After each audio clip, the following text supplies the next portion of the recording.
I'm super excited to have another interview here in the Reinvent Yourself, Discovering Your Higher Purpose podcast. And we have Mhm. one of the authors from the second book of Reinvent Yourself, and her name is Natalie McCabe. And Natalie, as soon as I met her, she reached out and just jumped on and said, "Hey, I would like to share my story." And yeah, I mean, she definitely did not hesitate. She's one of those people that was just a go-getter and just wanted to go for it. But I'm really excited to have her here because she'll be talking about her chapter, and which was called The Perseverance of Faith in Marriage. So welcome to the show, Natalie. How are you doing today? Doing great. Thank you so much for having me. I'm so excited to dive deep into the true reason of why I wrote this chapter. And I also just appreciate all the things that you do and including myself, just us sharing our story like this. Absolutely. Yeah, it's my pleasure. So to just kind of get things started, Natalie, what was your story about? Yeah, this was something that I really did struggle with for a long time in my life. And it was through how to navigate coming into a marriage or coming into that commitment relationship with that significant other. And a part of me always had faith my entire life, but I never truly walked that walk.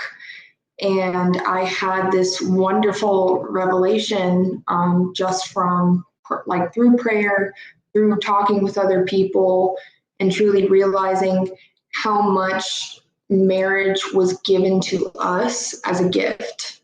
And that's not really looked at anymore, including in my generation. So we are happily married. We're just celebrating our 2 years of marriage. I got married when I was 21. I got my diploma, and then 3 hours later, I walked down the aisle. So Wow. it was a crazy day for sure. Yeah, it um, sounds like it. yes, but definitely when I found out about what you were giving to people, reinventing yourself, having that chance of sharing your story is such a wonderful thing because even if I impacted just one person off of what my experience was, it felt very fulfilling and wonderful to hear many other people possibly coming to the revelation or coming to the idea that your marriage is a gift and it's a beautiful thing. Yeah, that's awesome. Yeah. So tell me a little bit about, like, what was the challenge that you faced, that you had during this time, that about the story that you wrote. Yeah, so it was a pretty difficult thing to write down. I actually remembered typing a lot and then erasing it all, including a little bit about my parents' own marriage.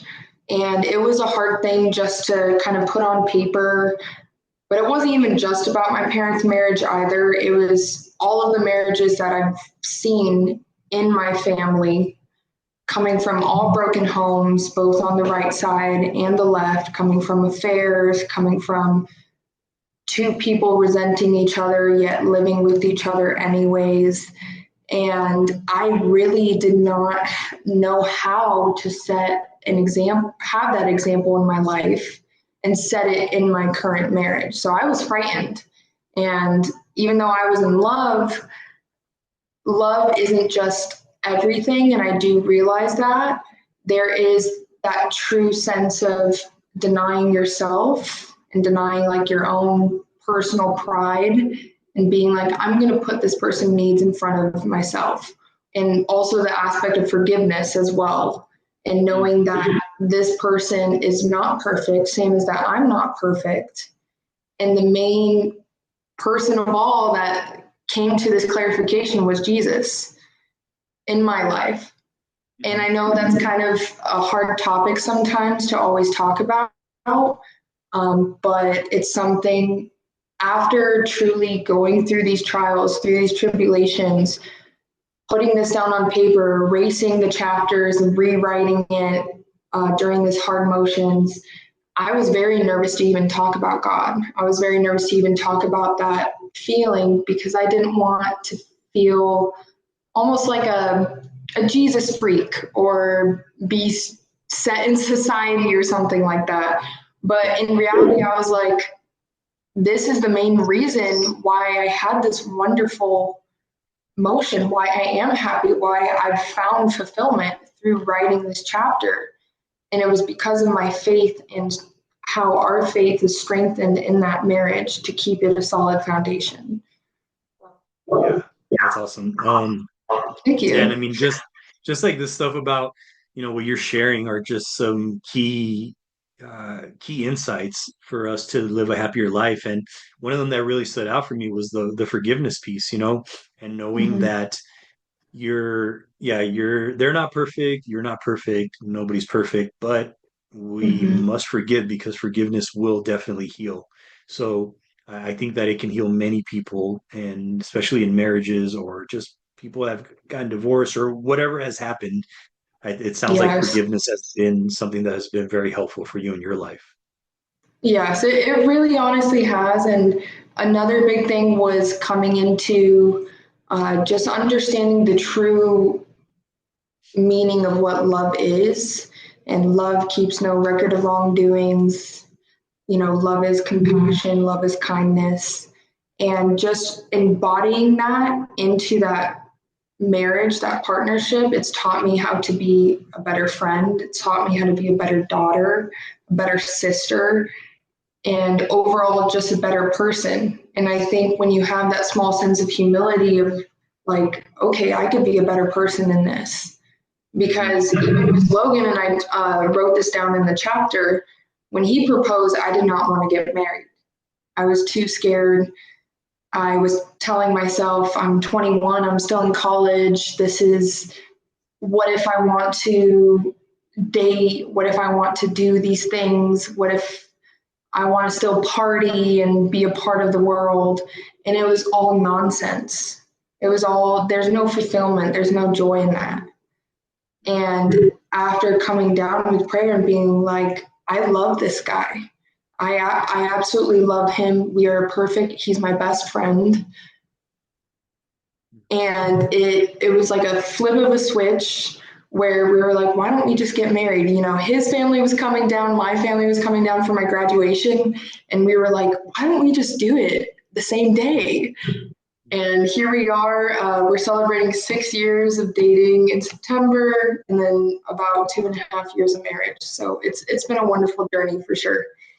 Nice. Yeah, yeah. So it just sounds like you had some insights based on just you digging deeper or looking more within. And then I don't know, I'm guessing, also talking to God, but Mhm. there was like insight that you got, and then that insight led you to find your answers. Mhm. Tell us a little bit more about that. Like just yeah, I think that was very powerful. Yeah, yeah. So, and it's kind of nervous, like putting your own thoughts out there sometimes. But in reality, the true thing, what happened was I was on this opposite spectrum. And this is what for all the friends that are probably going to see this too, I always talk about this all the time. But I felt like I was on the opposite spectrum. I was in this world of partying, the college life, doing whatever I wanted, not caring, and realizing that I was hurting this person that I loved. And this could be said not even just for a marriage. This could be your brother, your sister, your best friend, your mom, your dad. And my entire life, I went through looking at my family, and it was sad. It was bittersweet just seeing them make these mistakes in their marriage and just soaking in that negativity and just sitting there being like, well, this is how life is. That they always, I had people tell me, marriage, love dies in the end, and it's just that bond. Or 20 years down the line, that's when love is gone and you're just their partner. And so I'm kind of talking to myself like, if I'm making this lifelong vow to this person, I'm growing old with him. I'm gonna have a family with him. This is not like a quick one and done type of thing. This is a truly loving commitment. And I kept trying to search for these answers. How do you keep the love? How do you keep this? And I felt so overwhelmed with that I let my own personal judgment and my own wise self come to these conclusions that it's not going to happen. And that's when I was telling Logan why I don't want to get married, because how can I, when my parents were going through a really tough divorce and everybody on my family side was going through marriage problems, either affairs, addictions. I did previously talk about how my sister's marriage ended up with my brother-in-law killing himself, which was a very big and tough moment. And just seeing all these dark and terrible things that have happened. And a part of me was like, I'm going to bring this same dark and negative feeling into my marriage. That's what I was scared about. That's what I was afraid of. Mm-hmm. Yeah. And then just with realizing that sorry, I'm getting a little emotional, but just realizing that we are not in control and we have that faith that God is there for us. He is there to shape us, that we can't just rely on our own judgment, for the heart is weary and we have a bunch of different emotions, relying on our own emotions, our own judgment. If you put something above yourself, including in that marriage, I truly believe you can make it the strongest it will ever be. And I am ready to break that generational cycle. Wow. Yeah. Thank you for sharing that. That was very powerful. Like you said, got you emotional and, it was real, Oh, you sorry just, about that.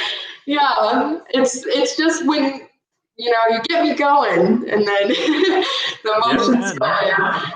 no, I appreciate you being so willing to be vulnerable and share that with us. It's very important that this is something that you share with us, and as I'm sure that somebody else can definitely relate to this. And I know there's a lot of people out there that are struggling, and Mhm. like you said, it could be in a relationship, it could be with your brother, your sister. Everybody's having a struggle, everybody's having a challenge, and I think your Your chapter was best very friend. powerful. That it could help somebody in a relationship, but also it could help somebody with somebody else, in your life. But I'm Mhm. glad that you had that moment and that realization for you to finally, decide, I'm going to change this. I'm not going to allow this to continue.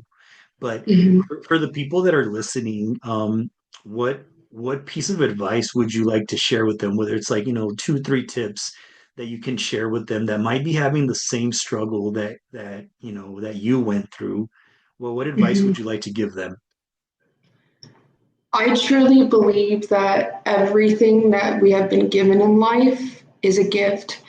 And one thing so when I was a teacher, and this was a really tough moment for me too, because I had little fourth and fifth graders, and they were 9 and 10 years old.